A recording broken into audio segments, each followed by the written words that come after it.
exactly how things are going. So So welcome. You're probably watching an ad right now, but uh, this is not really proficiency check. This is really technically session zero whoa, wow. for Monday Night Dungeon Fight. It's true. That's right. Which is a name that we can change if we so choose, if the chat so bestows Right. or beseeches us. Mm-hmm. Ooh, I like that part better. Beseeches. Beseech is always a good yeah, word. Yeah. Basically, beg us to change the name. Yes. So, welcome to the Save and Throw channel. I'm Tom Lommel. This, of course, is the illustrious Dom Zook. My name's right up there. Yeah. Where's? Oh, and I got the wrong time. I got to see. change the overlay. That's Yeah, the I don't time's see my wrong. name. Well, it's All right. So, hello everyone. Welcome. What we're gonna do tonight? Normally, Dom has proficiency check. From here on out, he has it every other Monday night, and alternating that will be my new show, which we are tentatively calling Monday Night Dungeon Fight. It's an RPG cage match. So we are going to take 4 characters and we're going to put them in a player versus player arena. We're going to mix in a little chaos. We're going to mix in a little magic. We're going to kind of hack D&D. I don't know like how far from Dungeons and Dragons we're going to stray, but I think there's going to be the potential for a guy to have a Gatling gun for an arm. I think there's going to be the potential for people to just be surrounded by lightning bolts all the time. Like, I want to have this game. So what I love about our streams is that there's a story and there's great role playing and there's the opportunity for you, the chat, to get involved. But I wanted to do something a little different that we haven't really seen. I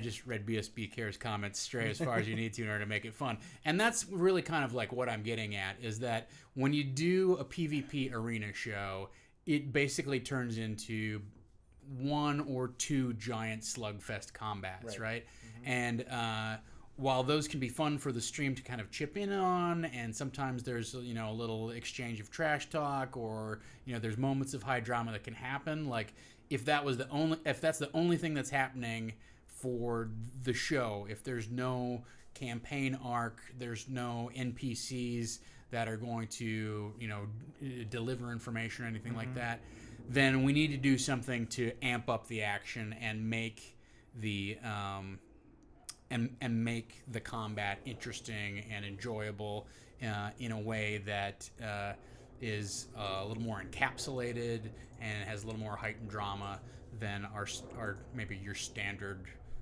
D&D combat, right? So that's why we're going to screw with the character and the game mechanics and the way that baddies and bosses and things like that are introduced. Mm-hmm. So for those of you who are not familiar, like the basic concept is 4 gladiators go into this twisted arena, and the ultimate result is one of them walks away the victor and is alive, and the other 3 have been left in the dust. So that's the basic premise of the show, and I think our goal is to probably have, I don't know, it just depends upon how the roster fills up. Like, have 2 or 3 regulars, and then each session have somebody come in and play in a guest chair. Yes. And kind of mix it up. And actually, from my point of view, like, the more that we can mix it up, as long as people show up consistently, we can get a regular cast. I don't care if we have the same people, because the basic, it's gonna work like UFC or anything like that, or like a basketball tournament or whatever. You are going to we're gonna have a bracket of 16 characters, and then they will all kind of fight to the doom. There'll be a first place finisher and a runner up. Those guys will go on to a semifinal bracket of 8 characters, and then of the ones who come out of that, we're going to have a head-to-head matchup of put the final 4 into the same arena blender, and then the victor shall be crowned the champion for the season. So that's yeah. So BSB Carrier has a suggestion: have them spin a wheel of death at the beginning to see some randomness be generated in the arena.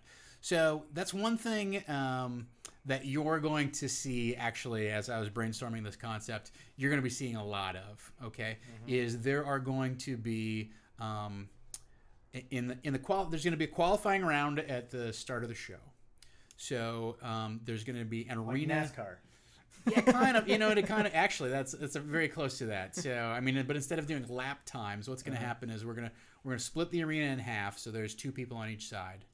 There's maybe a monster loose in each side of the arena. Okay. And there will be a variety of chests and barrels and all that kind of stuff, right? And you have the option to fight the monster in the arena, to fight the other player in the arena, to bust open chests and barrels, sort of Diablo style, and see what's inside. Now, a lot of what happens there is going to be, if you followed some of the other times I've sat in guest DMing previously, it's going to be stuff like you're going to draw from a deck of cards, And I haven't totally decided if in that deck it's going to be predetermined, okay, or if in that arena it's going to be predetermined, okay, so these 3 chests are bad chests, they're trapped, and they're gonna blow stuff up. Whoever opens it is gonna get a cursed item or whatever. And then these 2 chests are like good items, right? So I'm thinking about doing like it's predetermined. There's what for lack of a better term, like a cursed deck and a boon deck or a blessed deck, where like you get a sword that does plus 2d6 damage if you or I might just shuffle them all together, and when you bust that thing open, you draw a card, and you don't know if it's going to be good or bad, right. and we can mix the odds, one way or the other. But that's the other way that I'm thinking of approaching this thing is you're going to be able to you're going to have the players do pulls and either get a good result or a bad result sort of randomly. That's going to give them a permanent boost for that character for the rest of that character's career. Okay. Right? Yeah. So like if you get a sword that does plus 2d6 damage, that you now have the Fist of Kos or whatever you want to call it, and that's a permanent boost to your character. So I don't know. That's the first round. Is it's limited to 5 rounds. It's going to run 5 rounds flat, and at the end of the 5th round, it's sort of deck of many things, but with a lot more immediate effects. Without no wishes. No wishes. You're not going to get 40,000 gold pieces because gold pieces aren't going to do you any good, right? You are going to get you'll get magical boosts or curses that are going to directly affect your character's ability to act in combat. So the first qualifying heat, we divide the all of the PCs into 2 separate arenas, so it's not just like smash trash on everybody. But there's also going to be like monsters loose, and monsters might be guarding an item, might be guarding a chest. Monsters might be might be patrolling an area. They might just be there to hunt what you're doing. Right. So it's limited to 5 rounds. At the end of those 5 rounds, we score the match. We score the qualifying heat. And this is where it does get a little NASCAR, right? So the way that this is going to work, figured it out this afternoon, and I think this is going to be a pretty good system, is you take the number of points of damage that character did over the 5 rounds, and then you multiply that by a number which you get by 100 minus the number of hit points of damage that they took, right? So if they took 5 points of damage, then you multiply however much damage they did, say they did 88 points, by 100 minus 5, 95. So 88 times 95, that's their score. Whatever. I'm not good at math. 9,000 something, whatever it is. Yes. We're going to put that in a spreadsheet. Right. That's the important thing there. Yes. Google Docs will be our friend. So each player, now if you take more than 100 points of damage in the qualifying round, then your multiplier is 0. So you want to reward people for not taking damage, but you don't want to penalize them unless they've taken a ton of damage. So the question is, how can I donate and screw with the players during the contest? There's a couple pieces to this. Number one, we're going to work out so that you can actually, we're going to say these are our 4 characters for the evening. Everybody in chat, you get to bet XP. You get to place a bet on who's going to win that night. Okay, that session. Mm-hmm. And the way it works is everybody pounds however much XP into the betting pool that they want. I think we're going to have the saving throw show account, which of course is bottomless, kick in some extra XP. And then you're going to bet on one of the 4 characters. If your character is the winner that night, then you will get whatever you bet back, and then a share of whatever the losers have contributed to the prize, the XP pool at the end. So let's say we have 40 people in chat, and 10 of them each bid on something different, right? If you bet, always bet on the DM. Yeah. If you bet 20 XP on the PC that wins at the end of the night, you're gonna get your 20 XP back, and then a share of whatever the other 30 losers contributed. Right. And also you get a share proportional to how big you bid amongst all the rest of the winners. So if you bid 2,000 XP and the 9 other people who bid in the bidding pool only bid 100, then you're going to get a 20 times bigger share of the winnings than the other people. They'll all get their 10 XP back, but you might get a pile of the winnings. So betting big actually benefits you to blow that prize pool up. So that's one way that we're going to try and get you guys engaged and give you guys some stakes and make the outcome fun and interesting for you. And also, it's just XP, it's just Monopoly money, it's just fun. So whatever. So you will be able to give characters rerolls during the match. Here's the part that I haven't figured out. You can either, I haven't decided if you're going to back somebody with rerolls before a match starts. Right. So give them a pool. Right. So it's okay, Dom's playing this week. I want to make sure that Dom gets some rerolls. So I'm going to give them to him ahead of time. I'm going to stack him up with 6 rerolls before the match starts.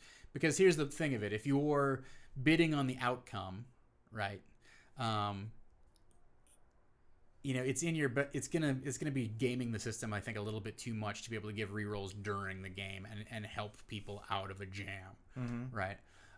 However, so you can stack them up ahead of time. I also think we're going to do something where here's another possibility, which is tip the balance on they went and opened that chest. If we see XP donation of in one way or the other, it'll either maybe go to the dark side deck or go to the light side deck. Yes. So that's another opportunity for you guys to have an effect. And what we may do is create decks where it's mostly stacked one way, but there's some good stuff in there, and mostly stacked another way. So it's never 100% this is gonna suck, but you could get a lucky draw out of that deck.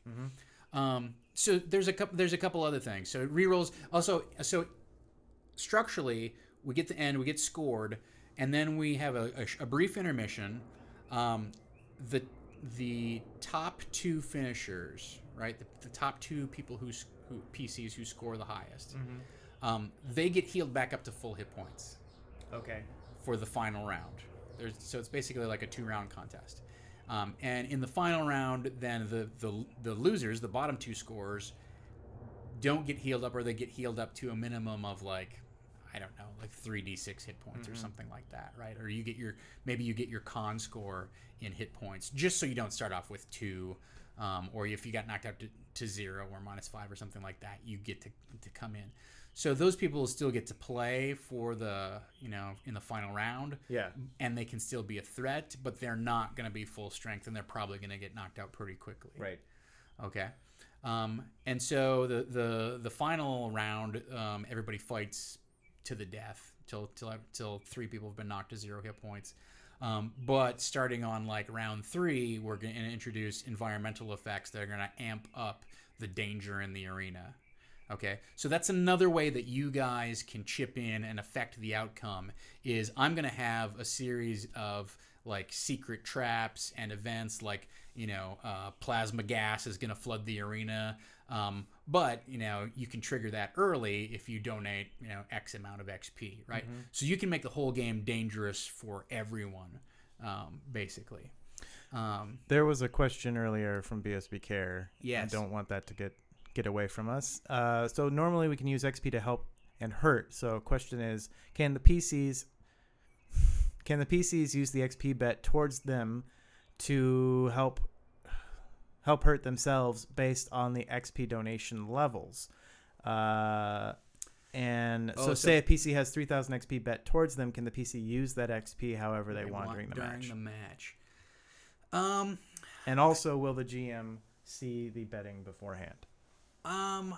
That I don't, I haven't thought about those. I haven't thought about the second piece of it. I don't know whether it makes a difference. Like, my job as the GM, it's really just refereeing kind of at that point. Like, my job as the GM is to navigate whose turn it is. And also my job as the GM is to like help referee events as they happen. So, in the final arena, there's going to be zones that are outlined on the map that are going to be what, for lack of a better term, is like a trap zone. Mm-hmm. Okay. And if you cross it, an event is going to happen. Now, it could be an event, something good happens, a little injector vial pops up, hits you in the chest, and you get healed, 2d12 hit points of damage. But it could be also something bad. The pressure plate sinks in, and all of a sudden, a catobiplos or, some sort of, this thing comes. Yeah, a kraken gets dropped onto the battlefield and begins flailing everyone with its tentacles. Right. So there's going to be battlefield-wide events, and I think you guys in the chat can help trigger those. I don't think that the champion, whoever's got XP, is going to be able to use that XP to their advantage, because again, that's like weighing the system, right? So that's weighing the outcome. So somebody who doesn't have a ton of XP, they're already, they're going to be at a disadvantage for somebody who's the heavy favorite. So I don't want the XP to be able to use to help the favorite directly. But I do think in the intermission period, I think you might be able to bid on, to chip in more rerolls, and then also chip in redraws. So if you trigger, you smash open a barrel and you pull a card, but you have a redraw, you can say, I don't like this one, I'm going to draw another one. And I think that's a fair use of your XP. There's another way that you guys are going to be able to get involved, and that is you can help determine who kind of the roving boss monsters are going to be during the qualifying round, mm-hmm. And or what gets unleashed in the arena. So I think we'll accept XP donations for naming rights, if you will, on those boss monsters, what you're going to call them, as long as it's relatively like family friendly. Could it be like Bank of America Dragon? Yes. Okay. That's exactly right. Where you're fighting the Bank of America Dragon. Yes. Yeah. Good. So that's one thing. So the other thing that we're going to do is these characters. My goal is to make this entire character building system points based. All right. So I've mentioned earlier in the chat that the idea is that we're going to tweak the game mechanics, and we're going to tweak the character attributes so that it's a little outside the box of your regular, traditional, your standard by the rules 5 5e D&D, right? So we're gonna keep some of the quintessential tropes of Dungeons and Dragons. You roll a d20 to hit. You're gonna have an armor class. You'll have saving throws. But a lot of the other stuff is going to be amped up to levels where you'd be like, whoa, why does that guy have a 6x6 chainsword? And like that's but because that's cool to watch, that's why. So one of my main goals and one of like my core beliefs for this thing is it's fun to roll a lot of dice.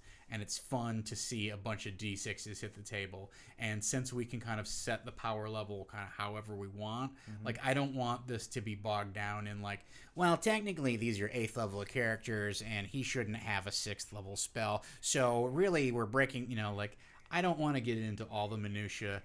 So many times, especially because we're going to have guest players, I don't want to put a character sheet in front of somebody and have them just kind of like get glazed over where it's like, well, now wait a minute, what does that spell do and how does this work?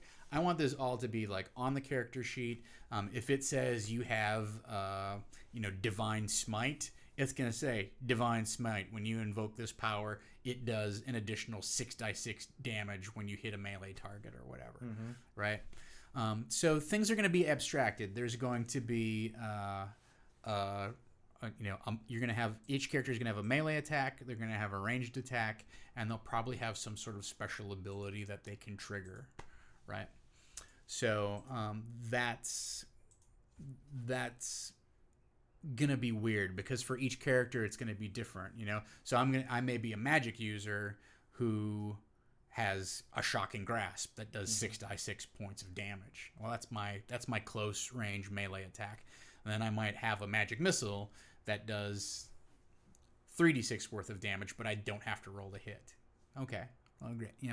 So you get the idea of, I want to keep things streamlined, simple.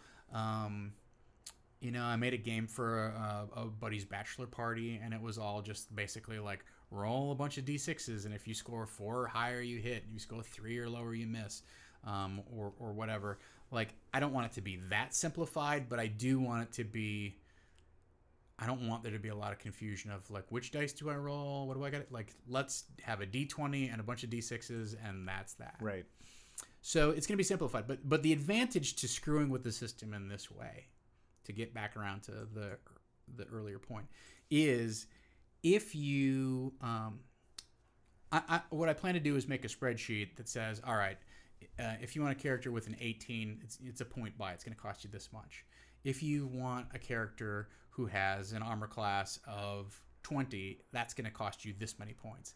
If you want their melee attack to do more than the standard 2d6, then it costs you this much per die 6. Okay? And then I want the characters to kind of like all balance out like around 100 points. Okay? So you'll be able to kind of, turn the knobs and buttons on, your 6 attributes, your melee attack, your ranged attack, maybe your saving throws, and your special ability, and then and you can dial those things up and down, and it should be relatively balanced. If you've got 100 points to spend, right. So that part of it, I'm still working on tweaking. If anybody's interested in, in making suggestions on that or whatever, we're more than happy to take them if you have ideas. But the point being, you make a certain XP donation and you get access to the spreadsheet, and you can stat up your own character and put your own champion into the ring.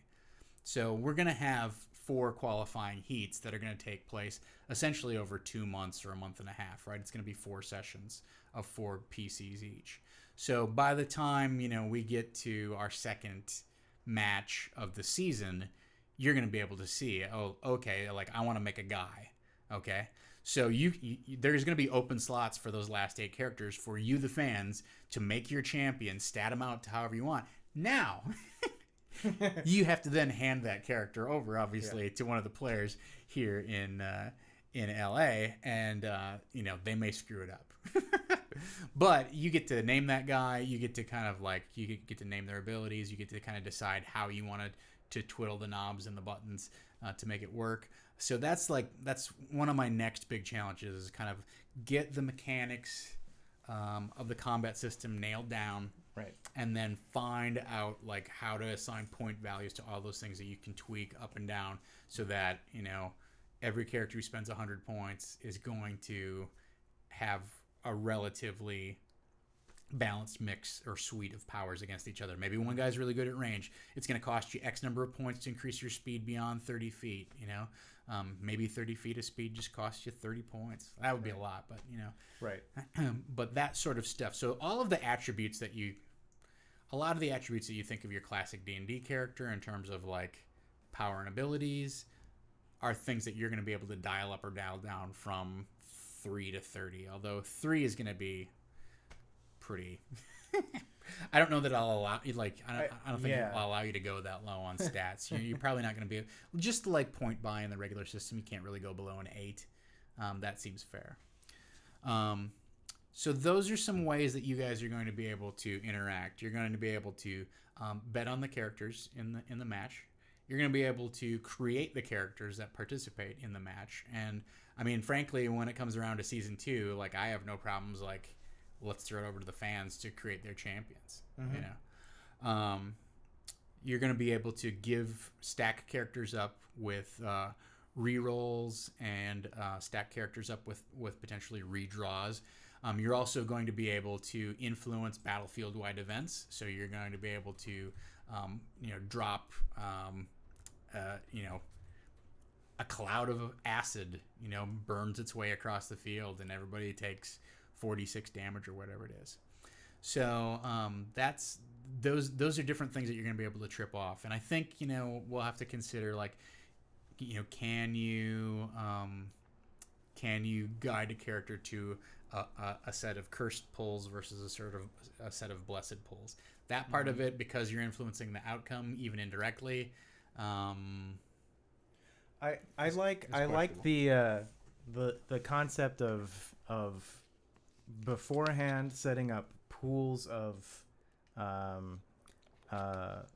like we were talking about rerolls or whatever it ends up being, so that it's all based on the player.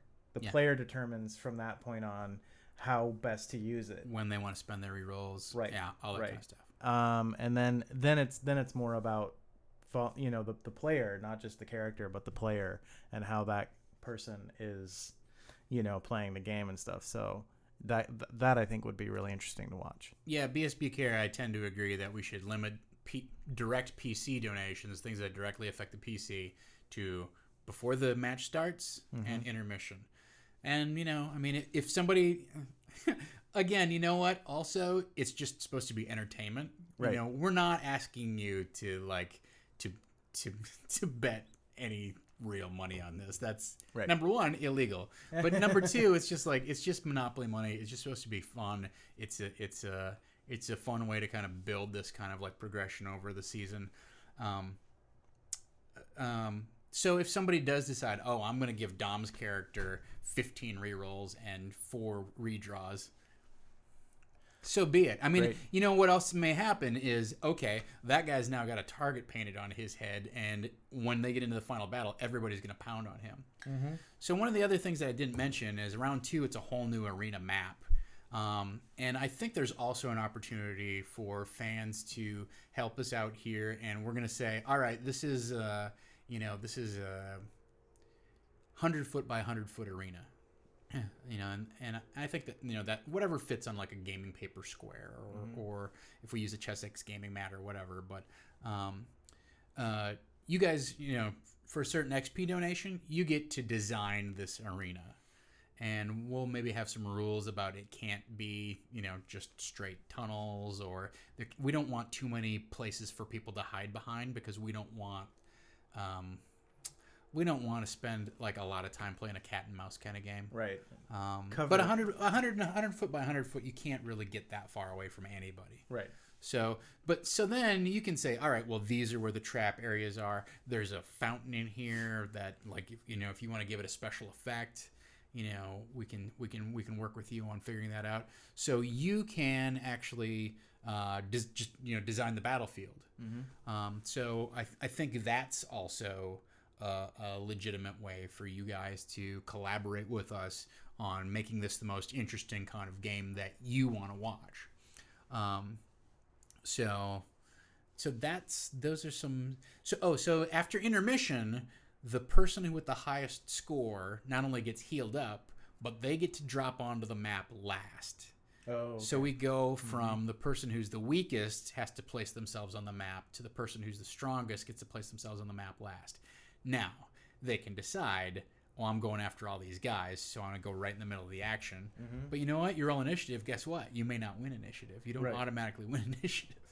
You may also decide, oh, I'm going to put myself away from them. I'm going to plant myself next to this barrel or chest, and I'm going to bash that thing open, right off the top, and hopefully I get a good pull.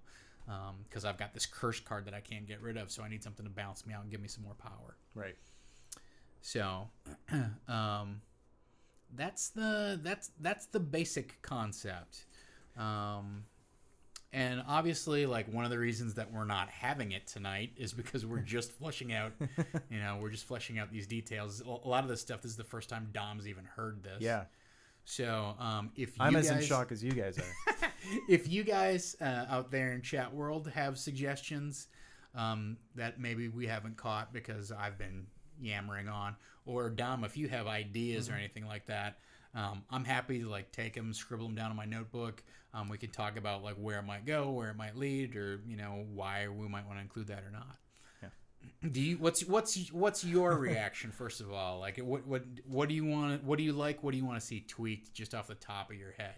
Well, I mean, we talked a little bit about this beforehand, but for me, like, I love the concept of taking sort of the extremes of role-playing games and sort of just boiling it down to just pure combat. Really, you're not dealing with a lot of the minutia of things, and you just kind of.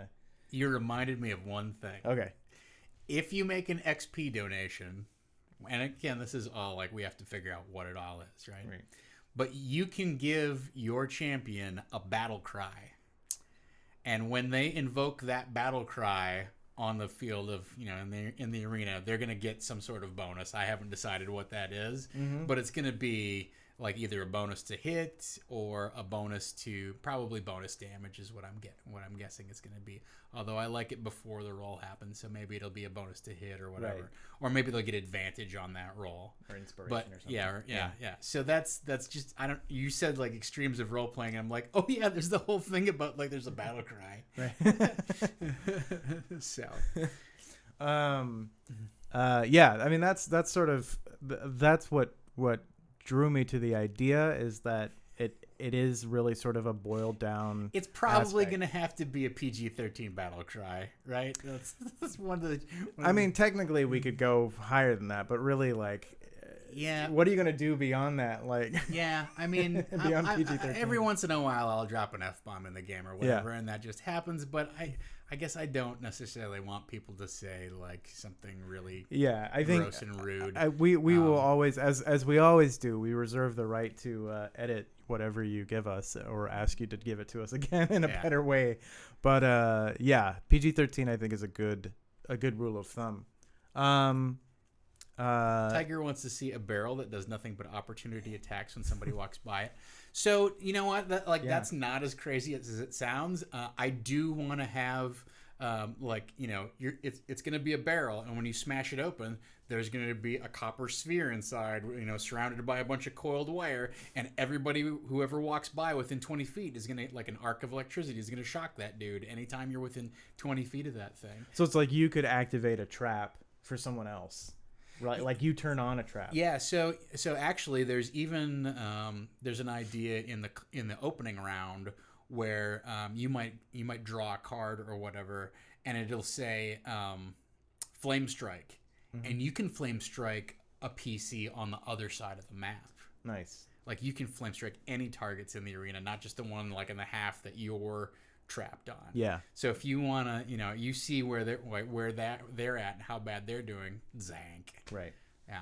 I like the or I'd like to somehow incorporate things like in Mario Kart or American Gladiators or something where there's some environmental, and we were talking about this before, but an environmental um, uh, things that you can switch on and off. Like okay, I hit the button at the far end of the field, which changes the gravity or something like that. So, everyone gets a negative to dex or something like that. And or like the flame strike, that reminded me of Mario Kart, where you just kind of have, you have the red shell or something like that. That's just going to knock someone out. But I was thinking of American Gladiators, where there's a little bit more of a, not a whole lot, but some sort of tactics that you have to play. Like you have to sort of tag different things to sort of make it work for your. All right, so that brings me to another. I should really look at my notes because I wrote down some stuff that's cool, but I like. Yeah, we'll get to notes in a minute. We have 2 hours.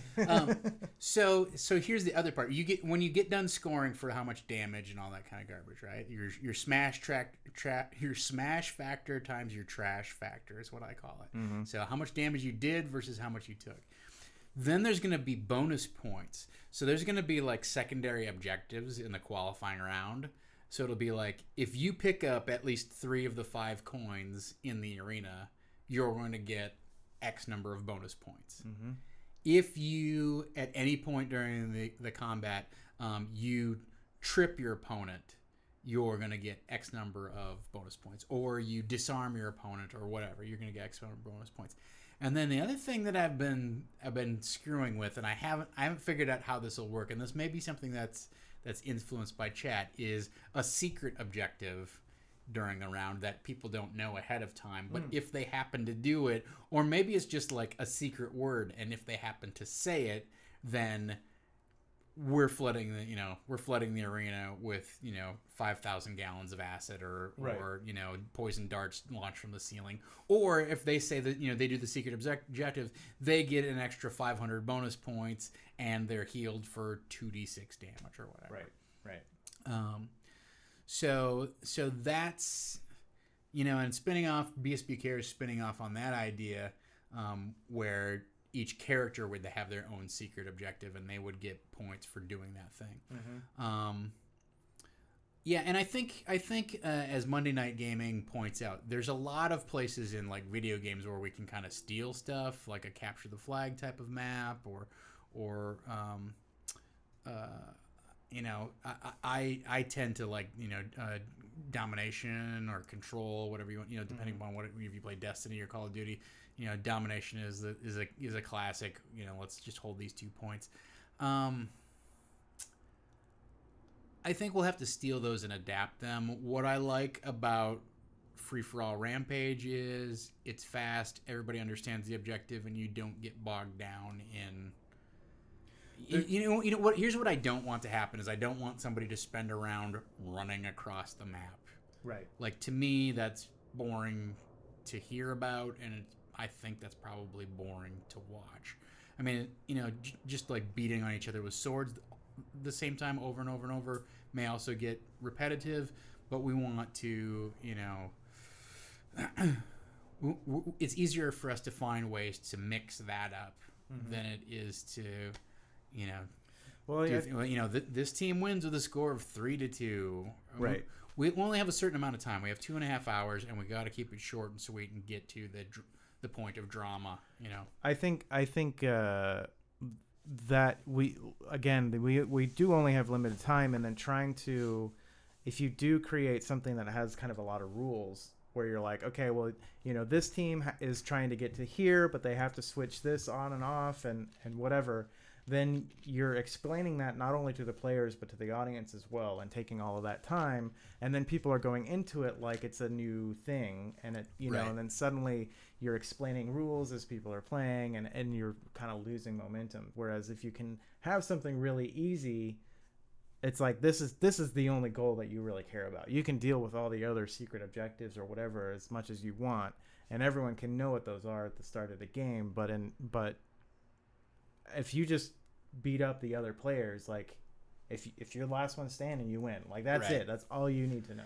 I mean, and the other thing to keep in mind is that we're going to throw the calendar open to a variety of different players. So having to, it's not like, the same 4 guys, you just quick give them a brief on, okay, well, this week is going to work like this, and then they jump in and go. Like, there's a potential for all 4 people to, like, have a lot of experience with D&D or to have marginal experience with D&D. Mm-hmm. And as chat points out, like, we're going to do, like, this first season is 4 sessions of qualifying rounds. There's 8, so there's two semifinals and then a final round, right? So we're looking at a total of 7 sessions for this first season of Monday Night Dungeon Fight. And I don't think, I think we're going to learn. If we need to adjust as we go along, that's fine. I mean, look, at the end of the night, there's a winner, and then there's not, there, and if we have to change stuff in the middle of the season or whatever, I think we have room to move that around. Right. So, I mean, and the other part of it too is, like, it's just a game that we're running with our friends. So it's not like, a Call of Duty tournament where everybody, we gotta spec out, make sure that these people are playing the same copy of the game. They come from all over the world, right. And there's actual real money on the line, and right. All of that stuff matters. It's like, if we do 3 sessions and it sucks and we want to reboot it, like, we have the luxury of being able to reboot it. Right. But once we get on ESPN 8. And they want to do this. Yeah. ESPN 8, the esports, the Ocho, the esports, the niche esport. Are we even an esport? I don't know. Technically, I guess we're electronic to some degree.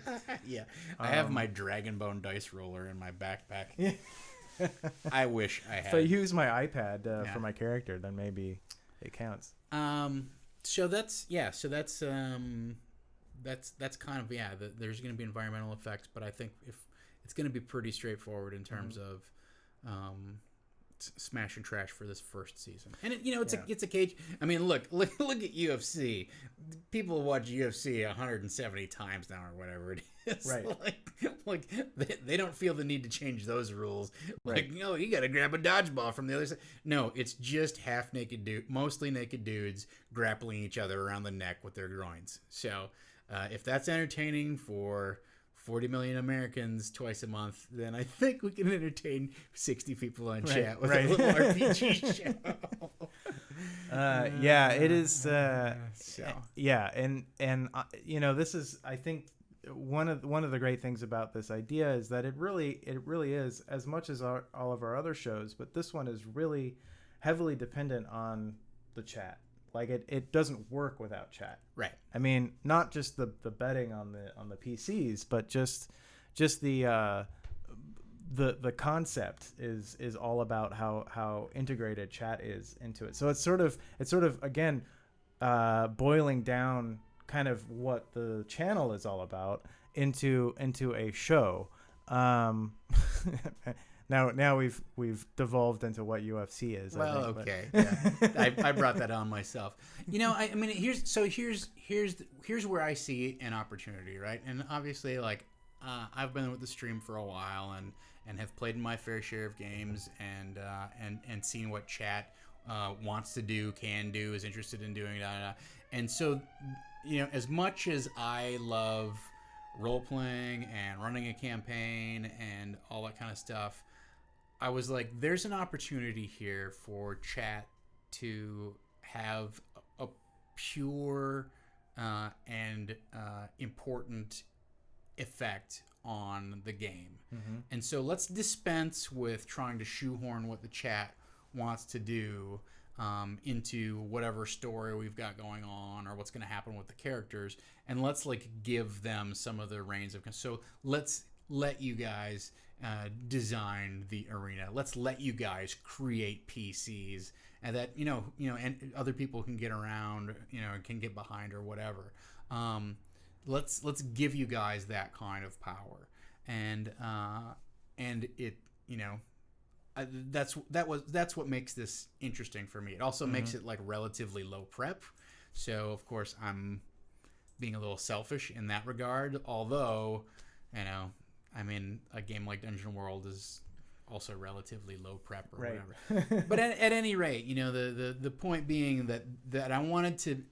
We've got several shows that are ongoing storylines with continuing characters where you guys can buy into those characters or not buy into those characters or whatever, but can follow the adventures of those people. And I wanted this to be a show where you can get invested in the outcome and having an effect on what plays out much more directly and personally, rather than me as the DM sitting back here freaking out like, oh no, they just called in an aquatic dragon, like and these guys are at level 4. There's no way that they're gonna survive this thing. What am I gonna do? You know. Right. So you know, that was it was territory that I want to explore. And if we do a season of it and it sucks and I don't like it and it's not fun, then we'll switch over to something else. Yeah. Right? Or you guys don't like it. Yeah. And if you don't, if you know, viewership isn't there, or there's no buy-in, or you know, you go, well, 3 of those was enough, then you know, then we'll look at doing something else. But Right. that's I wanted to really take advantage of the opportunity of the interactivity and the direct effect that you guys have on the game. I wanted to do, you know, that's one of the things that I think that Saving Throw Show in particular does differently and makes it far more engaging, is that you guys are actually like invested and able to affect the chat, and we've really gone down the professional wrestling rabbit hole here. Haven't we? Look, I mean, here's the great part. Like, you know, like I don't care if we have a +4 flaming burst metal folding chair. Like that sounds awesome to me. Like let's put that card in the deck that somebody can draw out. Like I don't like that's where I want to marry the gonzo kind of like crazy setup of this kind of deathmatch, cage match arena with your imagination and what you want to see kind of like play out in this thing, right? Yeah. So yeah, I don't think hopefully we've established that it's not just, you know, weapons you find in the player's handbook. It's whatever you want. It can be anything. And you know, when we set up the points for this, it's just going to be like, this is a melee attack, and then it's so many points for it to do 2d6, and it's so many points for it to do an additional d6 on top of that. Maybe it scales or whatever. And then it's going to be, this is a ranged attack. Now, if that ranged attack is an enchanted harpoon that automatically returns to your hand every time you throw it, great. That sounds cool. I want you to make something cool and imaginative. I don't want you to be bound by the idea that, well, these are 6th level characters, therefore this guy could not have a flaming burst longsword. That's way overpowered for his level. Like, no. You know, if there's a special effect like cut somebody's head off and instantly kills them, number one, that's probably not going to be in the game, right? Yeah. Like just, I mean, maybe we'll have a thing where on like when it crits out on a natural 20, stuff like that'll happen, because that's epic. You know, something cool should happen on a natural 20. Right. And maybe we create a special Monday night, you know, dungeon fight crit deck. And if you roll a natural 20, you know, you break the guy's ribs and he loses, you know, whatever. You turn him into a murder bindle. Murder bindle. I just saw that where there was some stuff that happened during the last episode of Barky's Brigade that involved getting tied up. I don't need any more details. That's all I want to say about that.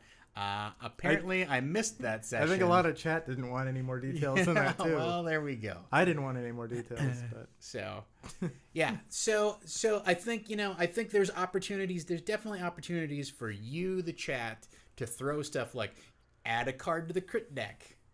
I mean, I think that's great. Naming characters, naming naming boss monsters, introducing effects in the thing.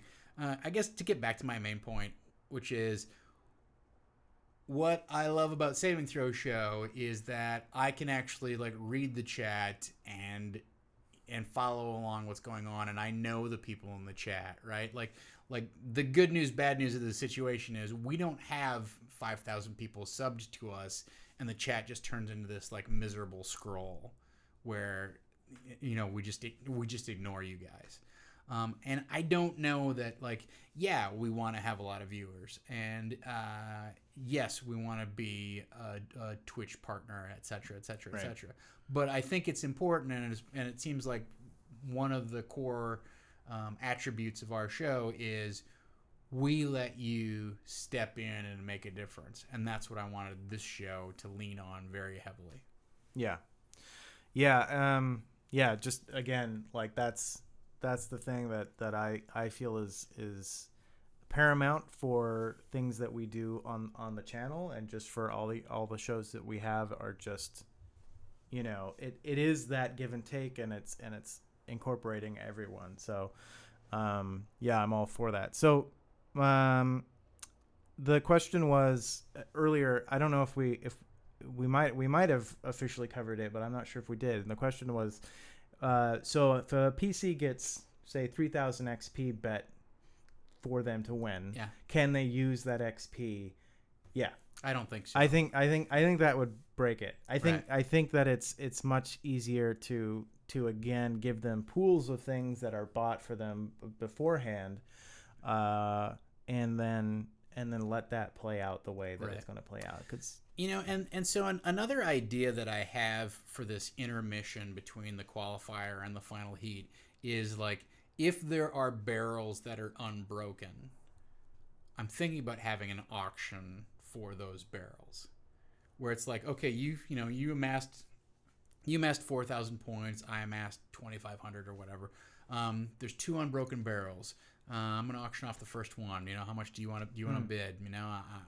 I'm good for 1,000. I want to see what's inside that thing.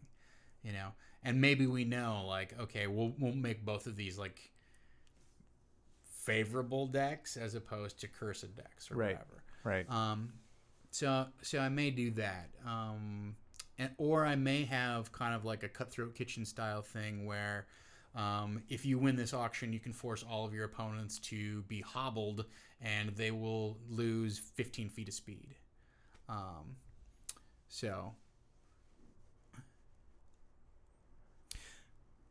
Right.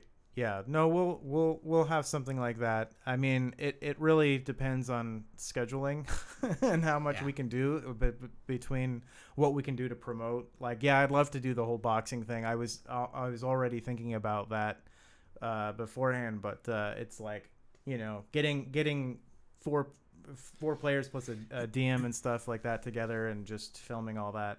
I mean, honestly, what I would love to do, if we could figure out a donation scheme for it, is I would like to commission art for the characters and have almost like like a little boxing flyer that we would do, where it's like drawings of who these 4 characters are.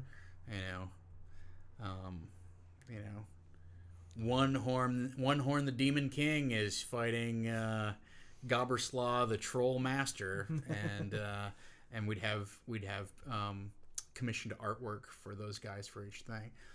But that's something that we don't have the subscriber base or the budget for.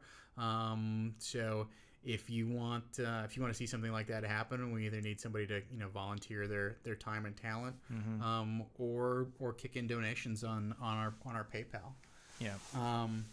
But I think that's something that would be a fun add-on, nice to have.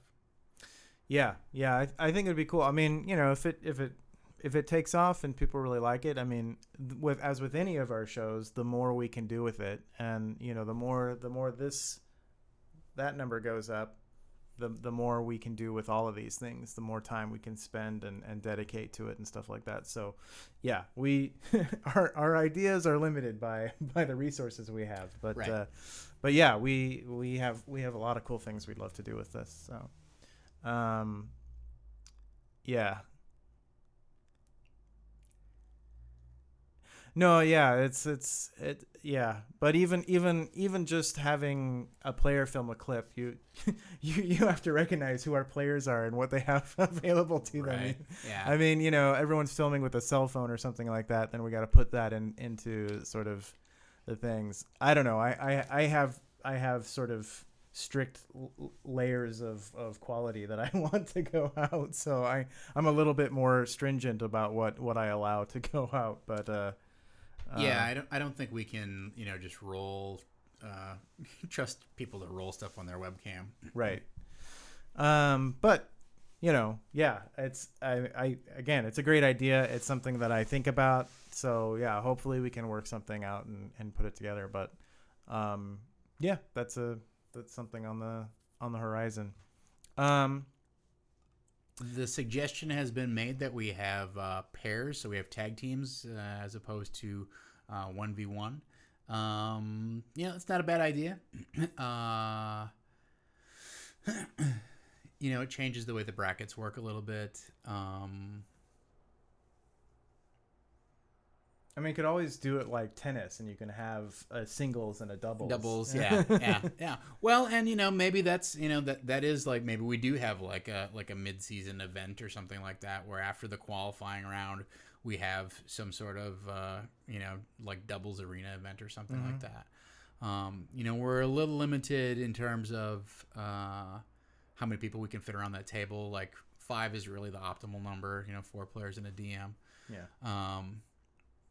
So, I also personally I like being able to answer the question, like who would win in a fight, right. a wizard or a fighter, or whatever. And it's like everyone's all like, well, if the wizard's properly statted out and he's got the spells, and he can easily take care of the fighter. It's like, well, yeah, but what if that fighter has an anti-magic shell that was right, pulled right. or something. And I think magic is probably going to work in a kind of a different way than what you've seen in normal D&D, right? So one thing I should point out is somebody's making the suggestion here that with a tag team format, you could have an avenue of progression that characters keep working with each other, and one thing in terms of avenue of progression is that whatever you win in your opening match, you get to keep that stuff going into the semifinal and the final, right? So if your character gets loaded down with good items or cursed items, like that character is going to move forward. There is going to be some kind of continuity with the character. It's not going to be a complete like wipe them off and start over. So that's one thing to keep in mind, is that if a player gets loaded down with bad juju, that's going to affect their ability to compete in the next round of the combat, even if they manage to succeed. Another question is there going to be a physical representation of the battle? There absolutely is going to be. So we have discussed, we've got some Dwarven Forge pieces here, maybe making the arena out of that. Also, like, I'm a big fan of gaming paper and drawing stuff on gaming paper. So you're going to see arena maps drawn out, and we'll just have to see like what the best camera angle we can get on the board. But we're definitely like we've already got Iron Tusk working on a couple of baddies to throw into our first match, and I as our budget allows, I would love to have some people who some characters who are represented by like Spawn figures and the like McFarlane stuff, like modded out action figures. I don't think we've all got like trinkets and toys. Like Dom's got a bunch of stuff on his desk that we could throw into a match that would just look cool to have those guys wandering around and attacking, right? So like there's always that like oh shit moment of like, wait a minute, the door opens and this thing walks out. So yeah, this is definitely unlike a lot of other shows where it's going to be theater of the mind and you can take a 5-foot step. Like, no, this is actually like, because it's full combat, we want the battlefield to be interesting, to have features that are engaging and or potentially deadly. we want to have kind of a good idea of how crowded it is on the battlefield and where kind of secret entrances and exits are. Although that reminds me of another point, which is I came up with this idea that if on your turn you say, I search for secret doors, it automatically works and you find a secret door. But you have to pull a card from, one of the decks to see what you find, because you're going to find something. Right. Also keep in mind, if you say, I search for a secret door, you're not doing any damage that round. Right? That's your round. That's your turn. Like, yeah, and your score comes out of how much total damage you do. Right. So, yes, Trogdor could absolutely be a donated, to get the Burninator in there. Yes, the Burninator can come in. Yeah.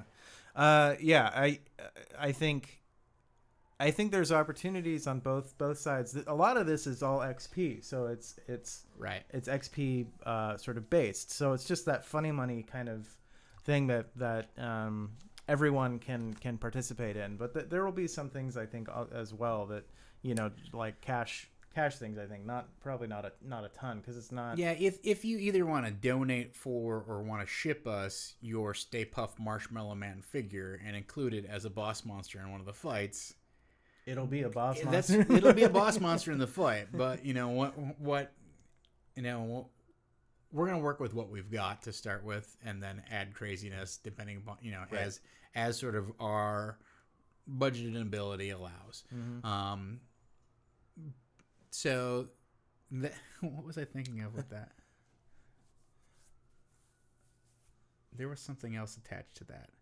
I mean, if you want to send us one of those things, great. I mean, I'm happy to take it off your hands and incorporate it into the game. I know what I was thinking. All right. So the other aspect to this, which I've been tinkering with, is at the end of the fight. There's sort of like this metagame narrative, or this overarching narrative that I've been considering working in, although I did spend quite a bit of time talking about how we weren't going to incorporate any kind of story-based narrative. But the whole idea is that like some sort of like nameless horror or master demon or something like that is conducting all of this, like Mortal Kombat. Yeah. And at the end of each session, the gateway will open, or the portcullis will rise, and you will get the final team will get X number of rounds to fight this guy. And basically, like, I want it to be like he's gonna have 10,000 hit points, and he does not regenerate hit points between matches. So over the course of 7 sessions, like in the final session, you have a final showdown with, Margoth, the, the Elder Demon King or whatever. I like that. And, yeah. And you could take him on. Yeah, that was sort of like a tournament, like a tournament of champions kind of thing. Yeah, that sort of plays in with the, almost the environmental effects, where you have to kind of chip away at something because it's all going to play into how you play the game, right? You can just go after characters or whatever, and that you'll win a bunch of rounds, but at the very end, if you've got a boss monster that's 10,000 hit points and you haven't done anything to it, like you're going to be fucked. And something kill the other players and become a lieutenant of Margoth. Well, that's how you win, right? Is you join the ranks of elder demons and are promoted into the infernal circle of sentient slayers. One of the things I'm thinking is maybe instead of like him being like this gateway opening at the end of every battle, and at the end of every session, maybe what it is these wandering monsters that appear on the battlefield throughout the game they're aspects of him. Right. So And so as you do damage to them, you take down his strength, his hit point total.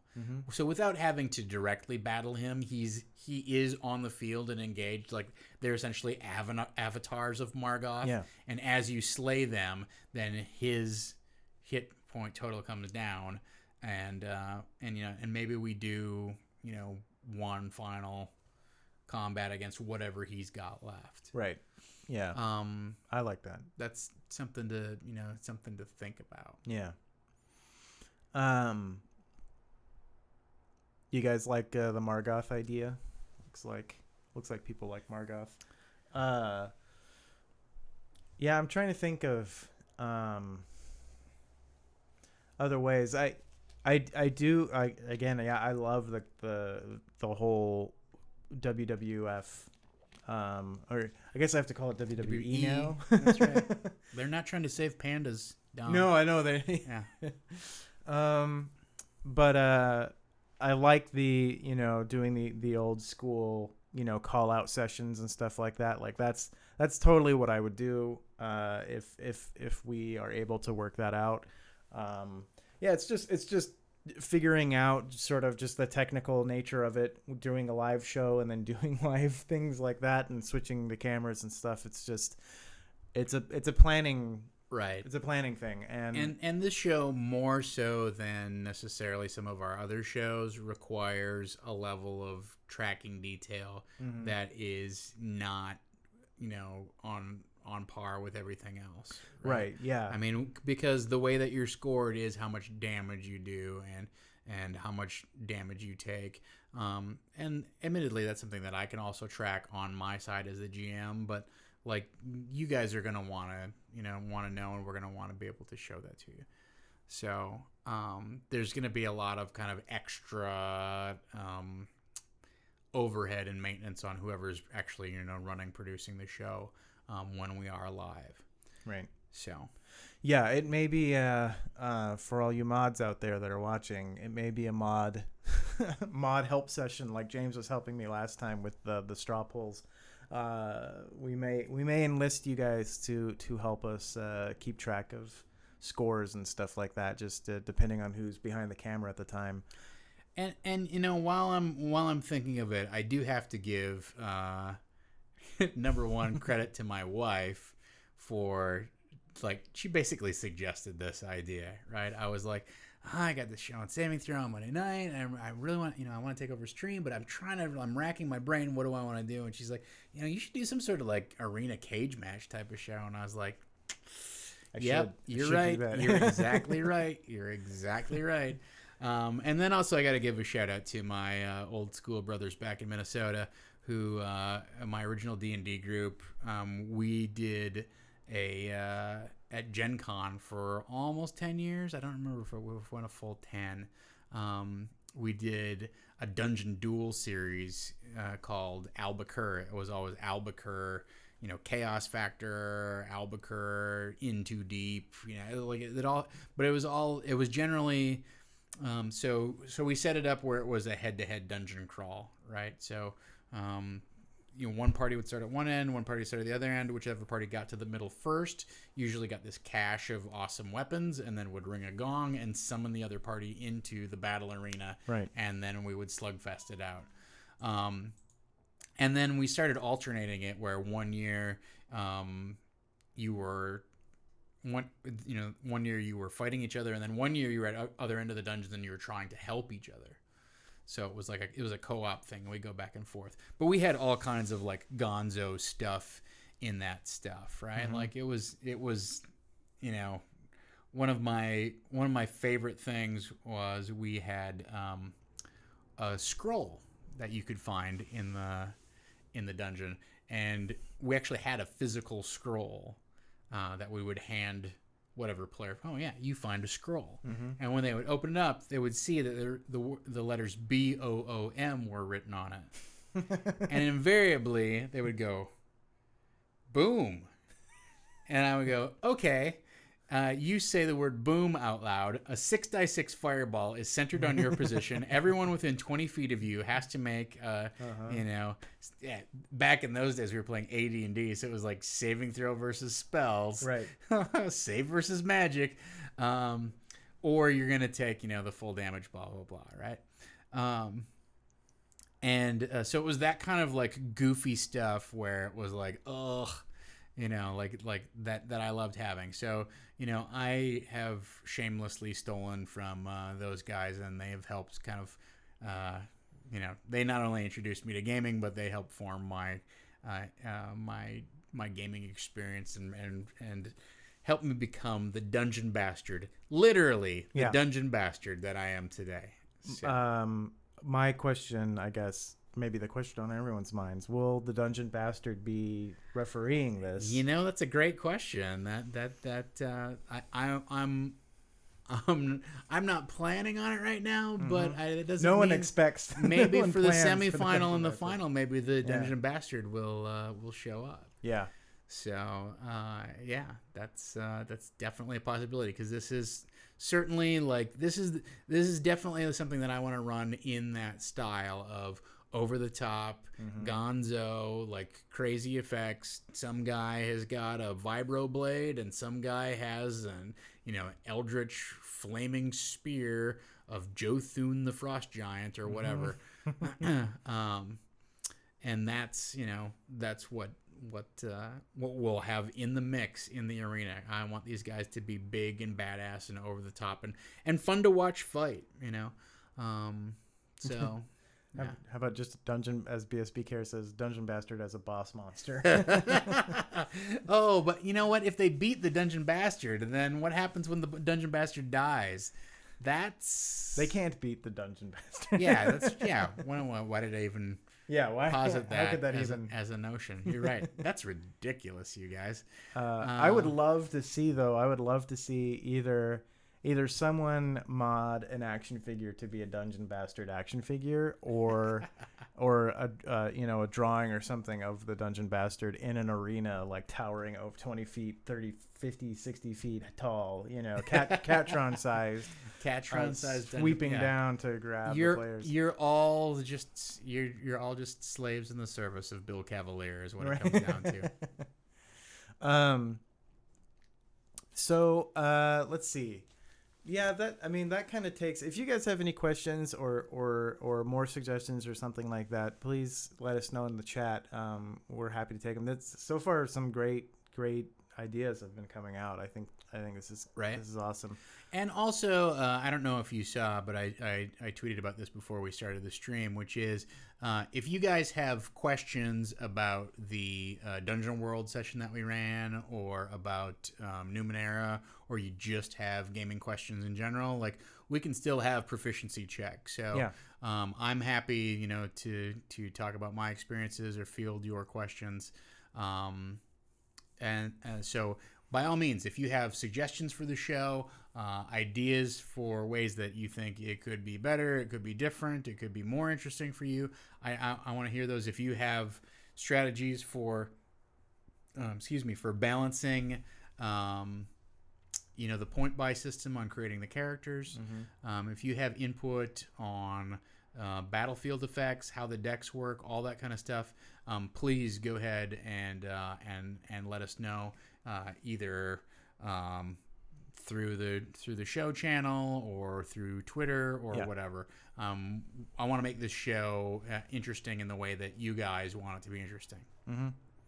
D1's Fuzzy had a good one, having having the scroll have initials, and the player has to determine what those initials stand for. That's the spell that they cast. I like that idea. Yeah. If it, the thing about it is it requires a sort of parallel thinking that most RPG people do not don't inherently grasp. Yeah. Like D&D sets out the rules for us in such specific ways that when you're told, well, this is a AKA NB spell, and they say, well, what does that mean? You know, it's like, well, you can decide what it means. A lot of players will look at you like, what? I can. Oh, like I've Right. seen 100% experienced role players. Like you tell them, okay, you can make up any spell involving fruit that you want, Yeah. and they'll look at you like anything, Yeah. and they can't believe it. I make you it know? strawberry fireball. This is Yeah, the best right, thing I right. can. Well, but does it do damage and stuff? Yeah. Like what? Yeah, Sure. depending upon what you make, what you make it do. And then finally they kind of get around to it. Right. Like they come around to like, oh, okay. Like I guess it does tie into that whole discussion of like Dungeon World and kind of story gaming type of aspects where like you give the players license to create that stuff, and for players that are used to a more traditional role-playing system where it's spelled out how long it takes to cast, what materials and gestures you need to cast it, what exact range down to like how many exact feet you can use to target it, and how much damage and what the saving throw is. Like they're used to spells, magic having a very specific set of boundaries and knowing being told exactly what those things are. Right. And they're thrown when you say, I don't know, it's a spell about bananas.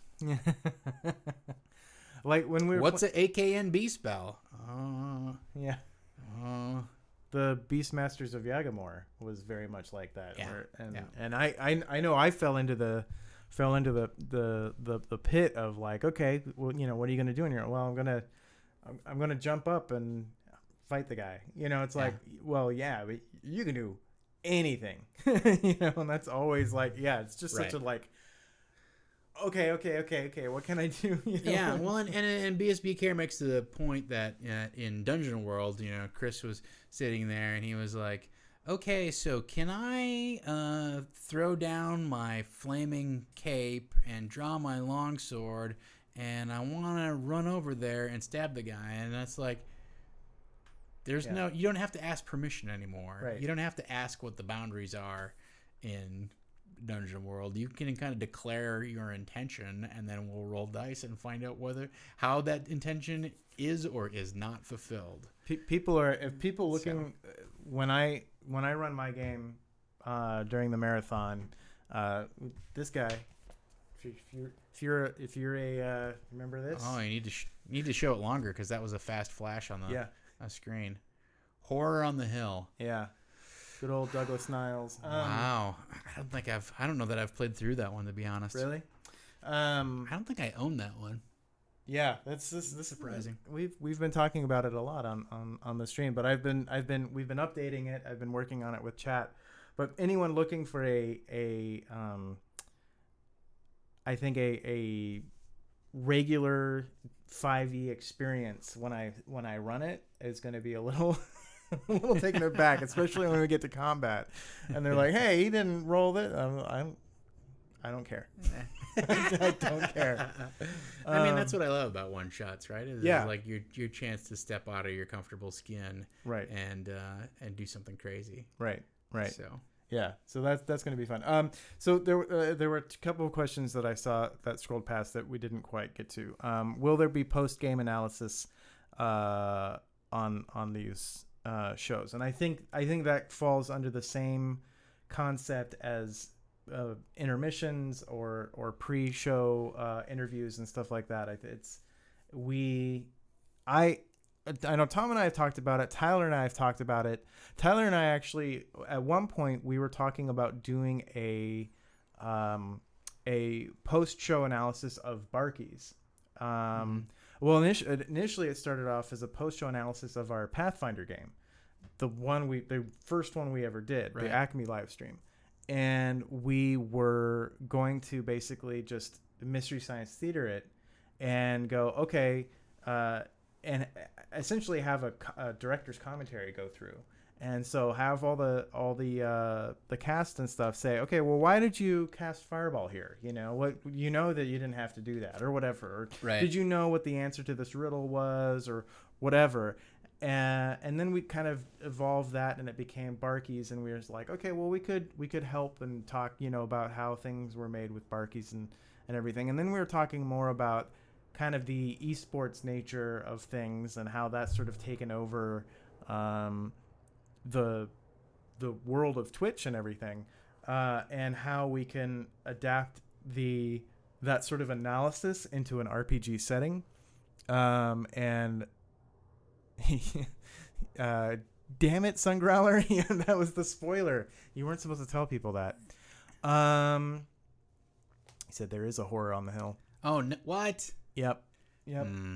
Not only a horror on the hill, but there's a horror in the hill. The twist is it's not as scary as you think. Yeah, it's really not.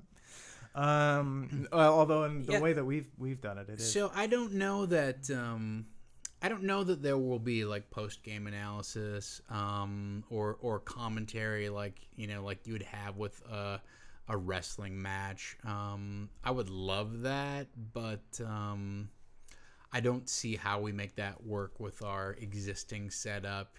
We've got basically like all the microphones dedicated to the players at the table. We don't really have any room for crosstalk or commentary on top of what's happening. I like that idea a lot. Yeah, and I mean, essentially, to do commentary of that nature that I think would be worthwhile, I think you'd actually have to like go back and like riff tracks it or whatever, right? Where MST3K, where you'd go back and watch the episode again and then provide running commentary on top of that, and that's a dedicated effort. Yeah. Again, we're sort of hampered by how our technical ability, because if you tuned into Black Bag, you caught about 20 seconds of me during the game showing off the setup that we have in the new space. But just so you guys know, just if you care, so we use a Blackmagic ATEM TV studio as our main input, and all of the cameras that you see us use are all plugged into that except for the webcam and the one that shows in the little corner right here. We're limited. We can't do any more than that. That's our limit. We can have up to a total of 6 cameras that we can use, and 5 of them are, I think, already spoken for basically in any game that we have. So not only would we have to figure out a slot for that camera, but the microphone is another thing, and having whatever interviewer or something having a microphone, like we don't have enough spots for that. So there's lots of little like technical things that we could figure something out for sure, and just whatever, dedicated, or someone holds the webcam or something like that. But is it the level of quality? I think that would be not just enjoyable to watch, but like watchable. I mean, know. Honestly, I think what we'd probably have to do is, if that were to happen, we'd do it as a podcast. And so somebody would, after it gets pushed to YouTube, somebody would sit down and sync up the episode with their home microphone and record commentary over the top of it for that 2.5 hours or whatever it is. And then what you'd honestly want to do is go back and mix in like mix the audio of the game up in parts and then mix it down so you're talking over the guys playing. Like, oh, this is a really interesting moment where, so we could do that. But honestly, I think what would happen there is we'd make that as one of the tier goals for our Patreon. Yeah. So that, if you were a contributor to Patreon, you'd be getting, all the musical stuff that you already get that Amy pumps out, and then on top of it, did they get the MP3s of Barkies, or do those not get ripped down to? No, we're starting that. We're probably next week. The first Barkies of season 3 is going to be a podcast. So yeah. And then you'd be able to, if we hit another goal with that, you'd be able to listen to essentially analysis commentary of that match and how it went mixed together. So if you couldn't actually, so you could put it on in the car and and or while you're at work burn some time out Right. playing those episodes. Yeah. James suggests doing a Skype call in from a separate laptop. And yeah, that's all good info. If there's only one person behind the deck, as there often is right now, it's not going to happen. I'm not going to set up Skype too. Yeah, well, and Which is honestly, everything else. I think it's kind of like a World Series of Poker type of situation too, where you're not gonna want guys commentating live as it plays for the most part. Like those things when you used to see that, like I don't know that they still play them as much as they did, but 10, 15 years ago they used to play the crap out of those things on cable. But those were all edited, right? Like Right. they didn't show you every single hand that those guys played, so you don't ever see the fold. So I think you'd want to do the same thing where somebody who's seen the episode would then talk over it, and not have like a switch between a channel or have one overlaid on top of the other, right? So you're gonna want the players and the DM to game. And then at some point later, the commentary either gets laid on top or there's just a quick summary of it. Right. Which means someone has to edit that. Yeah. And that's back to me. Yes.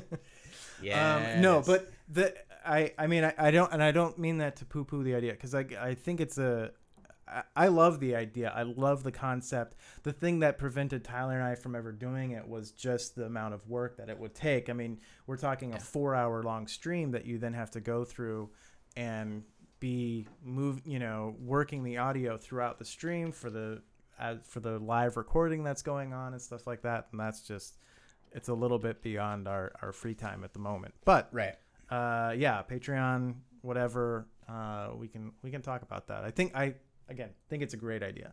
The other question was, what about a celebrity round like Mordenkainen versus Strahd? Those are copyrighted names. I mean, Beholder. I mean, yeah, that could be interesting, right?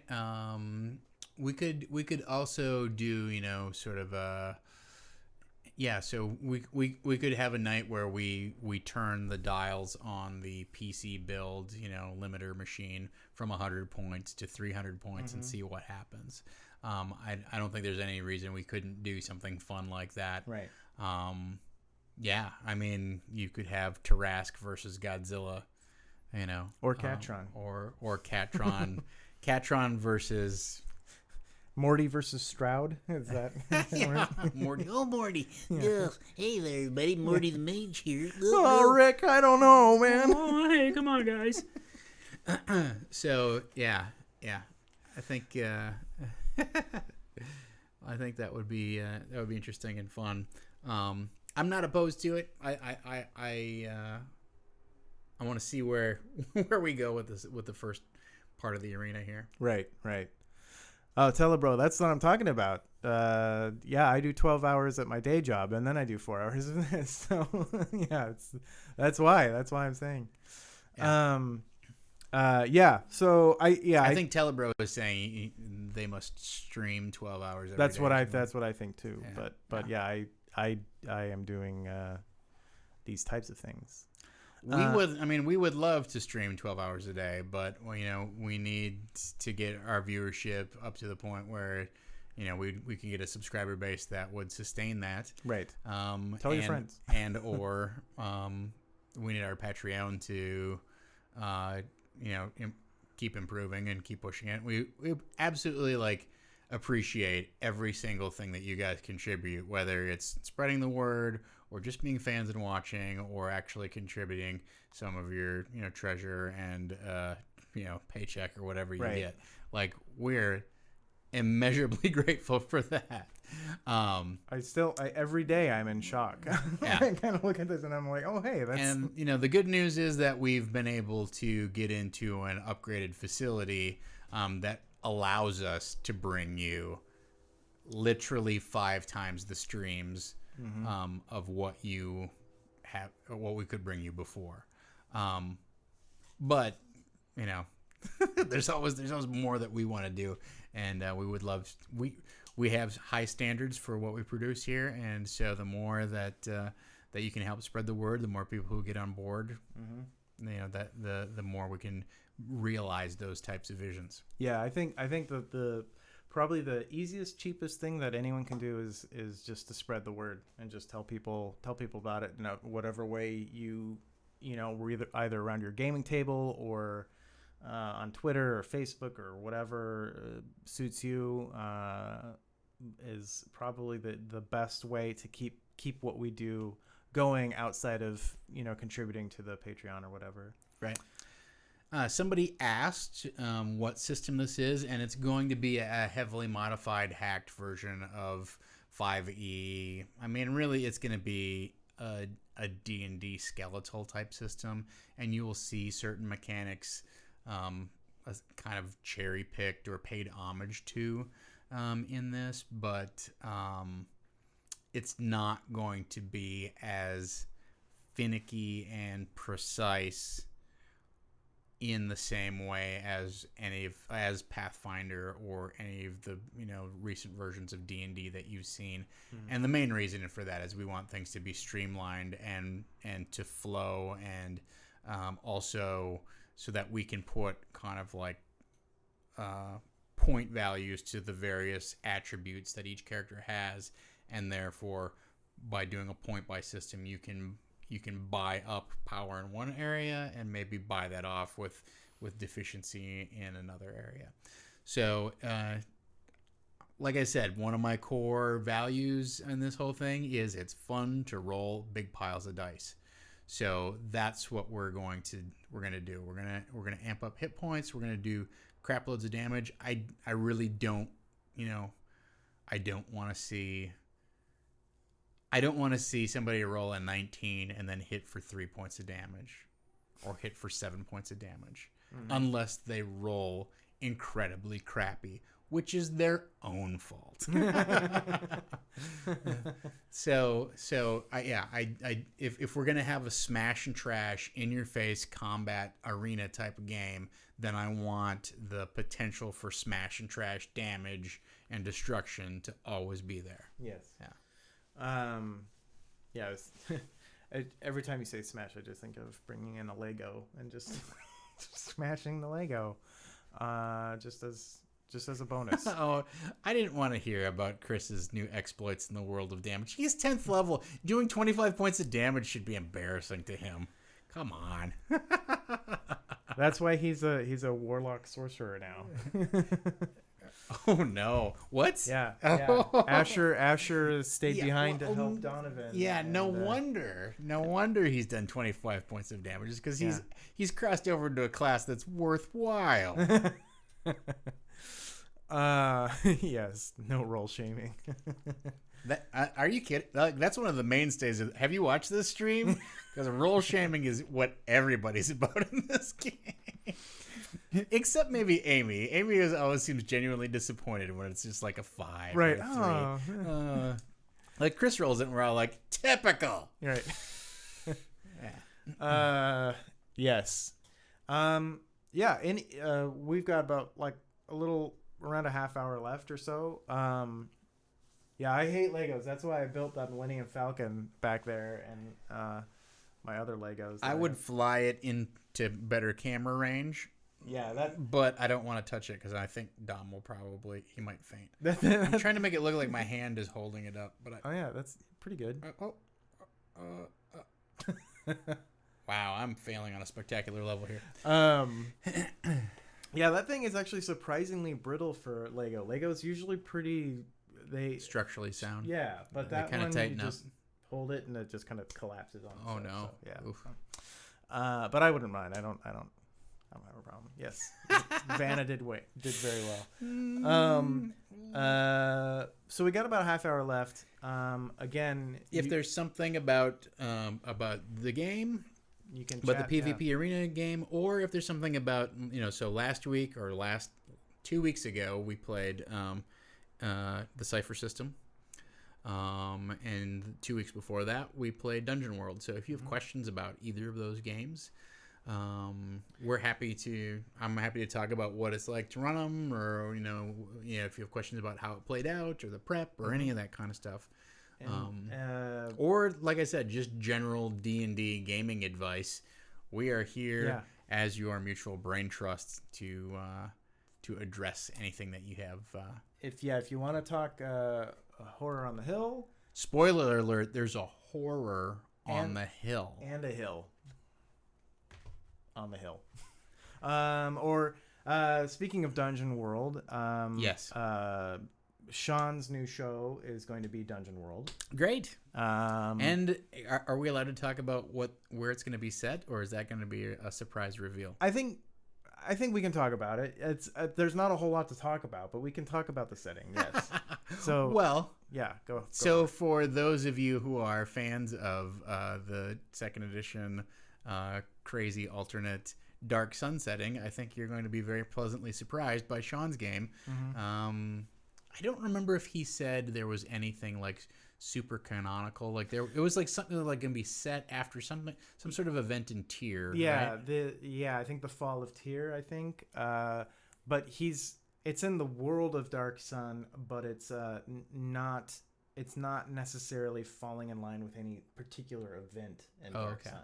Okay. So yeah, some of those things will be there. I don't know if Tom wants to be awake at 3 a.m. on Saturday the 30th. Then yeah, absolutely, Tom. For your horror on the hill game. Yeah. Yeah. That is not a decision that is solely up to me. Right. I would just like to point out, as the guy who walks the dog at 11 o'clock at night.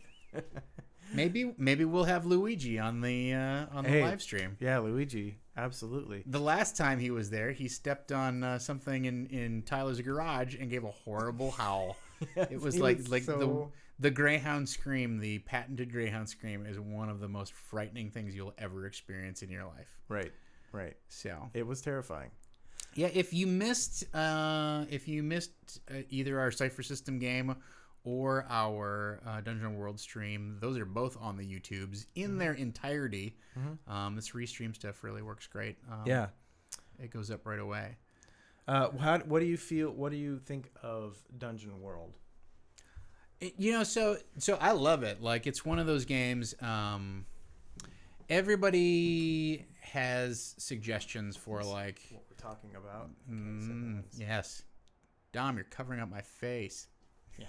What? Great job, Vanna. Yeah. Tilt it down. No. Is this working? Here, give me the book. Are you ready? There. Don't catch as much light. See, if you tilt it down a little bit, you don't catch as much light. Like, that's all shiny times. Yeah. All right. So when people like ask me like, oh, okay, I want to become better, like a better improviser as a GM, or I mean, that's like the main thing people say is like, oh, how can I do better improv as a GM? I tell them to play Dungeon World. So I love that system. It's very streamlined. I love the fact that it's always kind of your turn. I like the fact that the task resolution is you rolled bad, so now the DM gets to do something mean to you. Right? And I don't say that just because, like, oh, I'm the DM, I like to do mean things to people. It's like, that's true. No, well, I mean, what it means is, as the DM, I am constantly responding to what you are giving me, what is happening in the situation, and I'm constantly kind of looking at my list of options of, do I want to introduce a new threat? Do I want to heighten something that's happening? Do I want to foreshadow something that's down the hallway that they don't know about? So my response to you flubbing your attack roll with your sword can just be like, you give out a shout of warrior rage that echoes down the hallway, and from somewhere further down the hallway you just hear a low kind of weird growl in response. Mm-hmm. And then everybody is like, oh, well, like, that can't be good. That didn't work the way I wanted it to. And so it's not one of those deals where it's like, what do you do? What do you do? What do you do? What do you do? Oh, now the monsters go, And then if I have more than 2 monsters in the fight, it's like, oh, I'm rolling all these dice, and everybody just sort of like goes, oh, is he attacking me? No, back to my book. Right. Like, and then Dom goes, and meanwhile, whoever was sitting on my right is like, check out. It's there's always an opportunity to add something new to the situation and to raise the stakes. And if you want to talk about improvisation in your game, that's all it is you add something new to the game that in some way raises the stakes. Maybe it raises the stakes on what the characters know, what's interesting. Maybe it raises the stakes on the amount of danger in the situation. Maybe it raises the stakes on the relationships between people, or between PCs and NPCs. so that's what I think of Dungeon World in terms of. I really recommend that you play at least a session of it if you want to learn how to hone your improv skills in a way that is both liberating and frightening. In a way that is both engaging, but also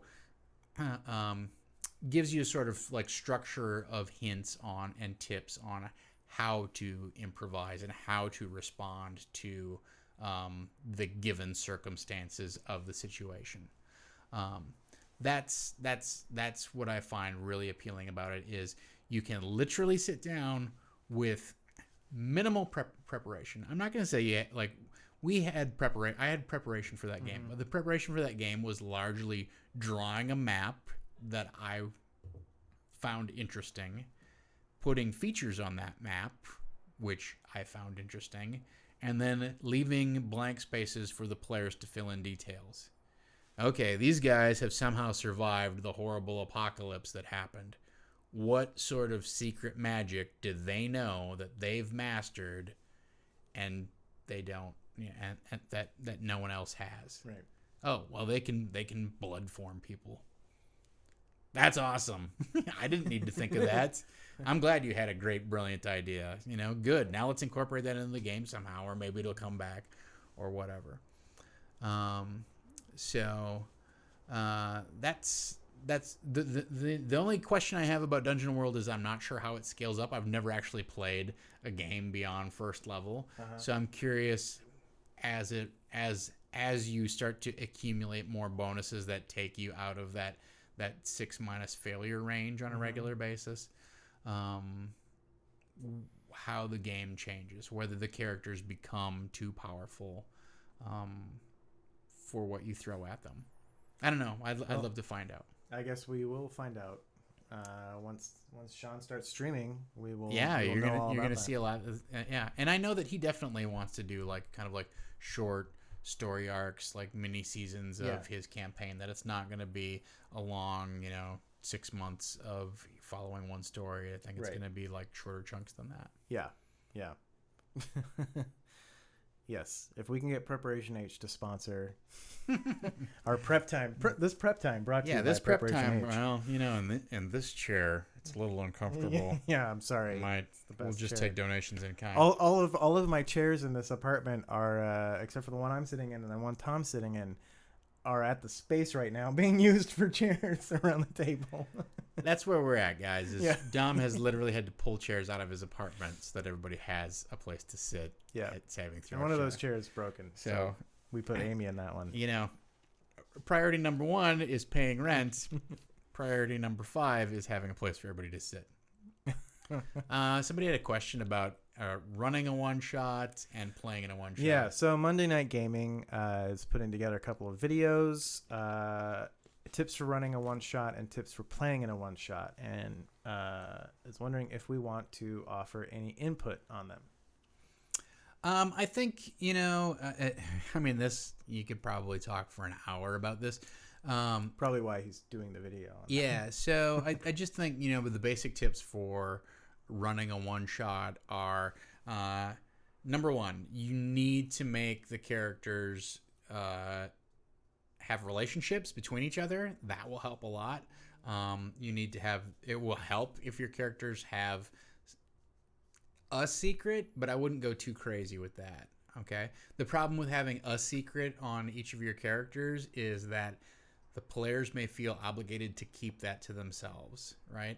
And I've seen it many, many, many times where, the best, the only way to get past this enchanted door is if, Beathold gets out the silver key that he's been hoarding for his entire life. Well, if that character then doesn't do that, it roadblocks all of the action, and you're like, oh, like as the GM, you're just like, hey, you might want to look at your character sheet. Let me tell you something. There's nothing more disappointed for everyone at the table than when the GM goes, you might want to look at the character sheet. It makes you feel like an ass. It makes me feel like a failure, and everybody else is mad at this guy for not paying attention. But give them relationships. Give them more than a secret. Give them an interesting character quirk that they can hang their role playing hat on. Right. Beathold loves metaphors. Great. All right. You know what? I can throw that into, I can pick that up and run with it. He talks like Elvis. Now, you got to be aware that a lot of people are going to do a very bad Elvis. But, he talks like Colonel Sanders or whatever it ends up being. Like if you can give them either an accent, that's a dodgy one. That's low on my list. But if you can give them some sort of role-playing hook, they love fine clothes and fine jewelry. Terrific. Great. There's directions you can take that person. So do that. And then in terms of the plot and stuff like that, just keep it very straightforward and always have a setup that leads to some sort of reveal and then a climax. And in between there, plan some sort of one or two short optional scenes that you can take out if time is getting tight. Because I guarantee you, if it's a one shot and your players are just not familiar with the rule system or not having a good role-playing day because they're at a con and they're burned out. Like last year, I ran a session on the Friday of a con, which was the first day of that con. I ran a session and everybody's fresh-faced and they were really engaged and it was really fun and everything went great and we had a really good time and I threw in a bunch of extra stuff because everybody was having a blast. And then I ran that exact same adventure on Saturday and everybody was a little tired and a little low blood sugar and a little hungover or just a little out of it. And it was like the party was splitting itself up. It was just bad. It was a bad RPG day. And like me as the DM, I got frustrated and I was like, okay, guys, just, try anything so that you can open this door. Right, I'm just going to let you open this door and let's get to the final fight and I get this over with because you're driving me nuts right now. So have a section that you can pull out. If you're playing in a con game, it's simple stuff. I will start number one, or if you're playing in a one shot, bring pencil, paper, and dice. You need 4 things to play in a con game, and this is it. Are you ready? You need pencil, paper, dice, and attention. That's it. You may not be the best role player in the world. Nobody cares as long as you're paying attention. If you sit back and take it all in and then go, hey, wait a minute, guys. Doesn't this have the same rune symbol as what we saw on this handout that he gave us back, at the top of the game? You can be that guy.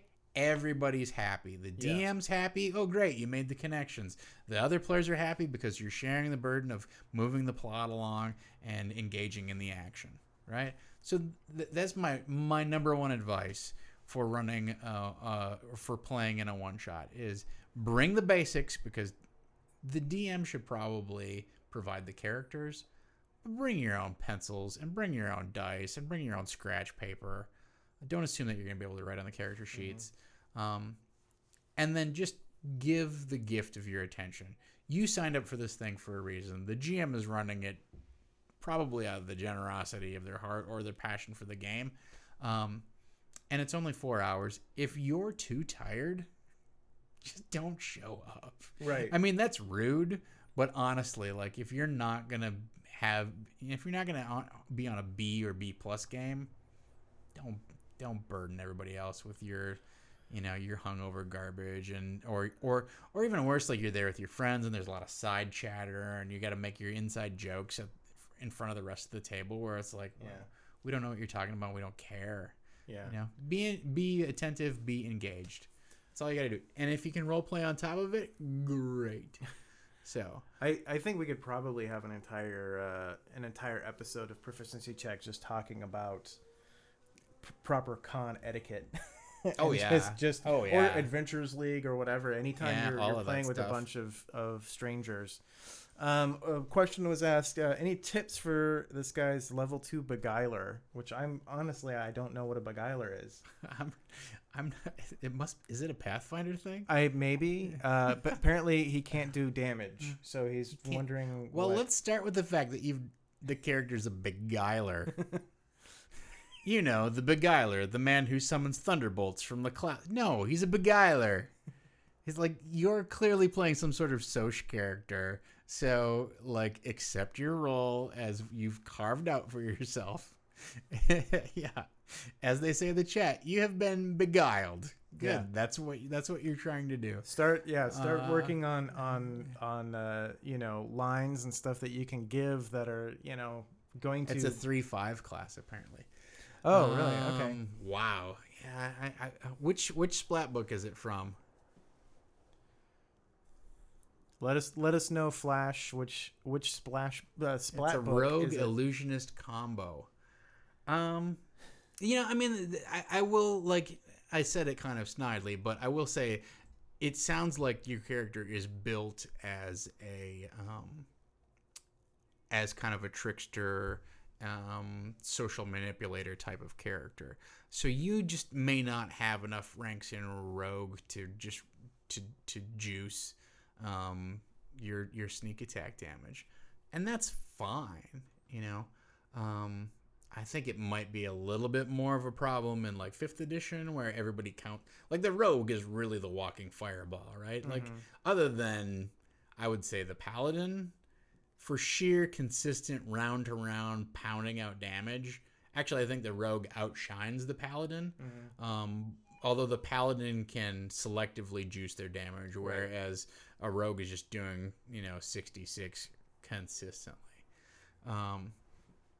So, as chat points out, if your game is smash and trash and your character is built around deception and built around sneaking into places and built around fast talking people, your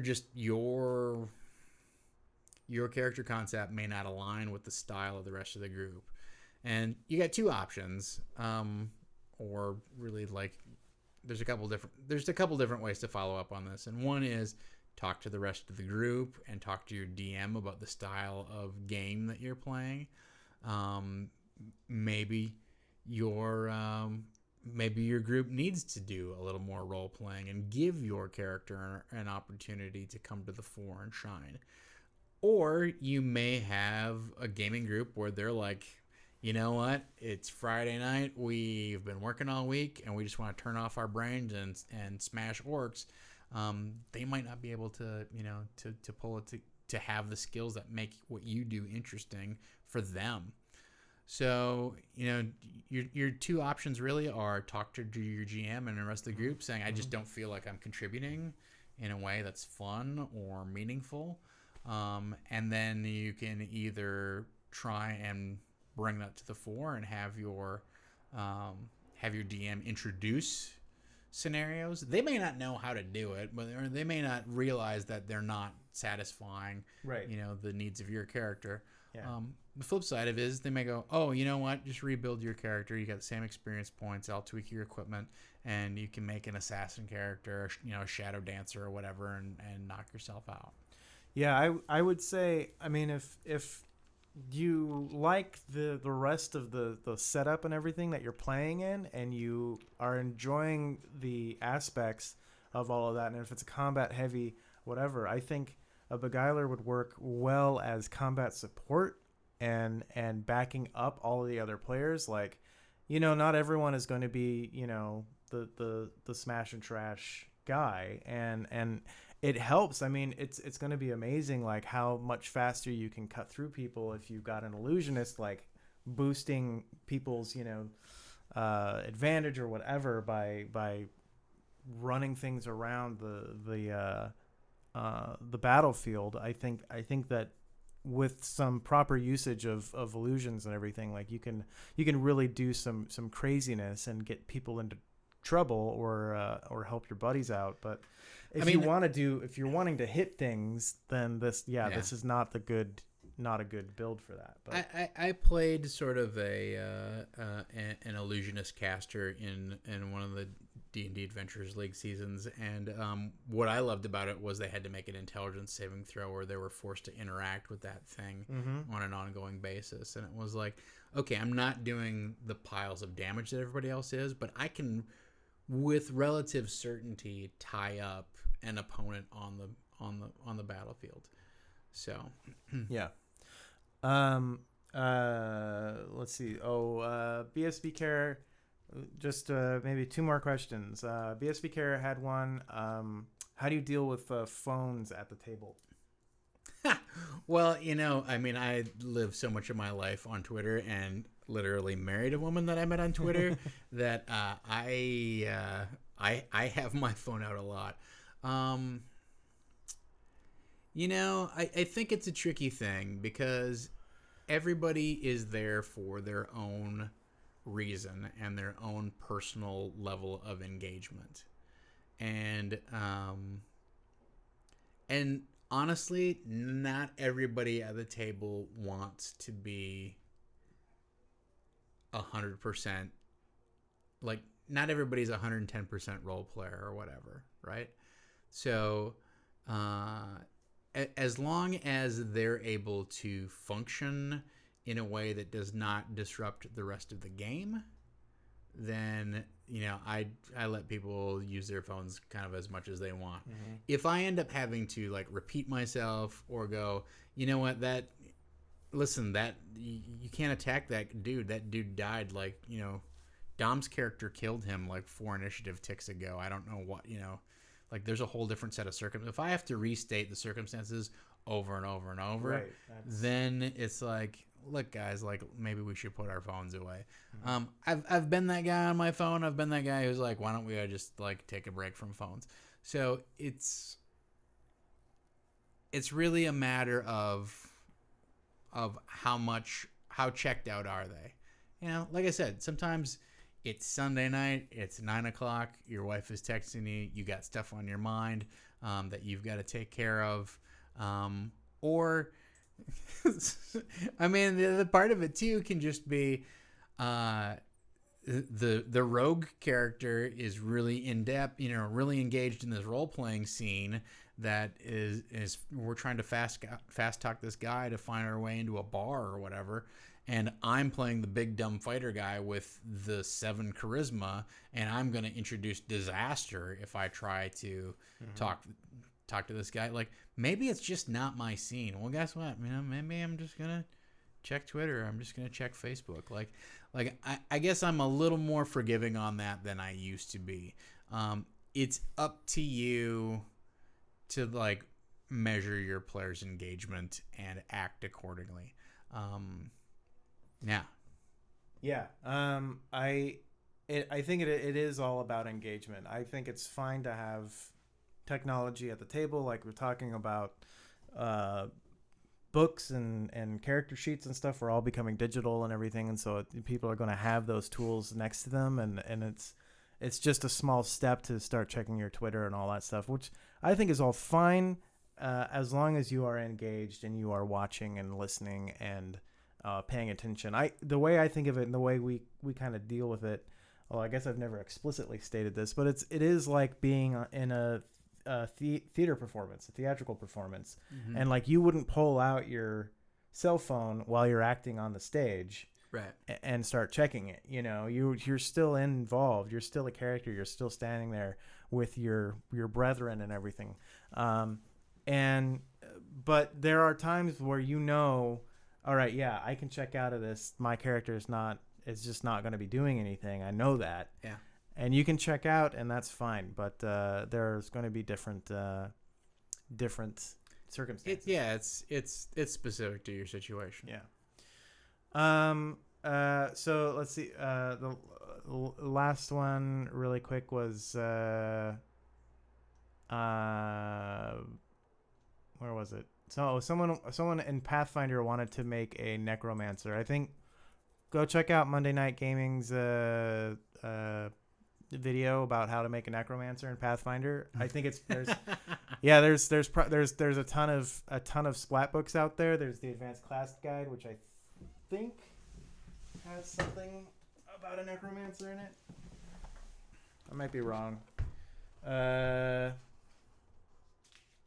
No, well they have like a witch and some other things, but there's lots of things like that. But you can definitely, I mean, that's sort of the nice thing. The great thing about Pathfinder is how customizable all the classes are. So there's just pick something that is reasonably close to what you want to do and just start tweaking it to that degree.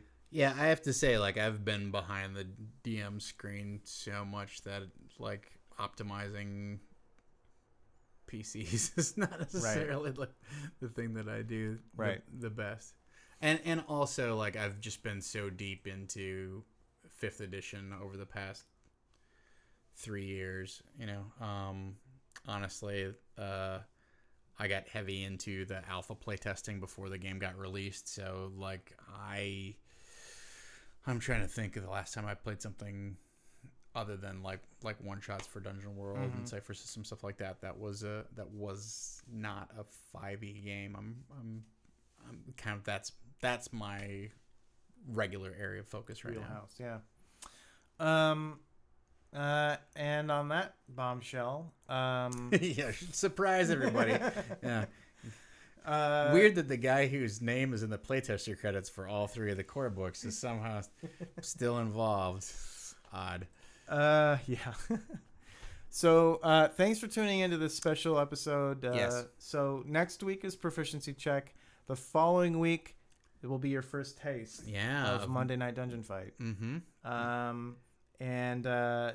hope you guys tune in, and the conversation is gonna be open. I think Twitter and stuff. We're gonna be certainly petitioning people for things and XP rewards and all that stuff. And I mean, again, all of this stuff that you heard tonight, and you can go to YouTube and watch the rest. Go back to the beginning and watch the video if you weren't clued in on the scope of everything that's going on. But all this stuff, a lot of this stuff is stuff that Dom is hearing for the first time tonight, as I told it to you.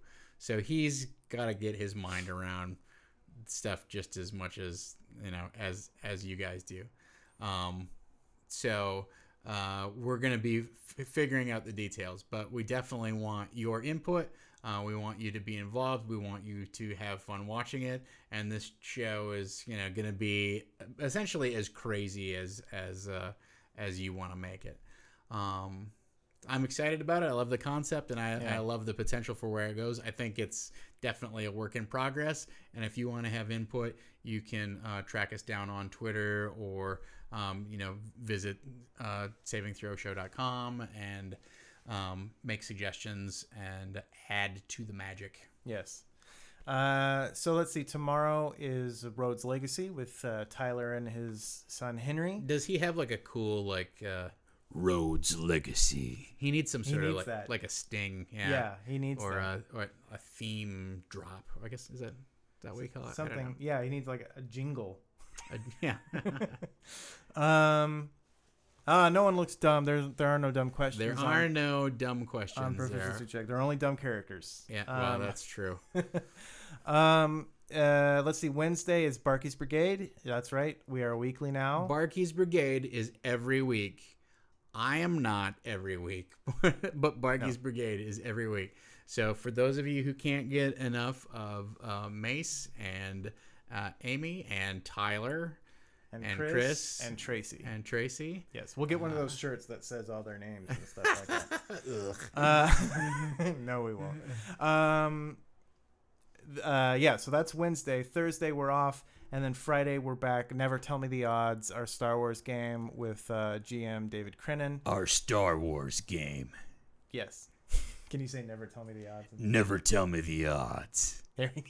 Well, that was I wasn't trying to do a Han Solo voice. That was just my dramatic. Yeah. That you guys are getting voice acting for free right now. I Yeah. just want you to know. Just copy that, download it. Yes. Yes. With so David Crennan on Friday night, Yep. and then Saturday, still not sure.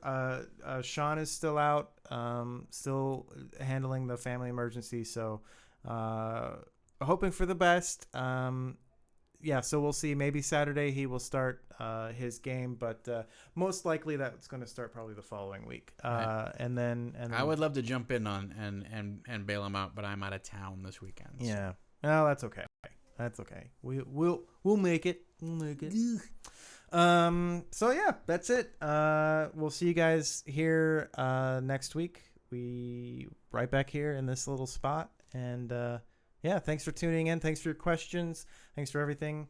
Thanks for your input and your support. Spread the word. Yeah. So Twitter up that thing. I don't know. Twitter it up. Twitter it up. There you go. Good night, everybody. Thank you night. so much for Bye. joining us. Bye.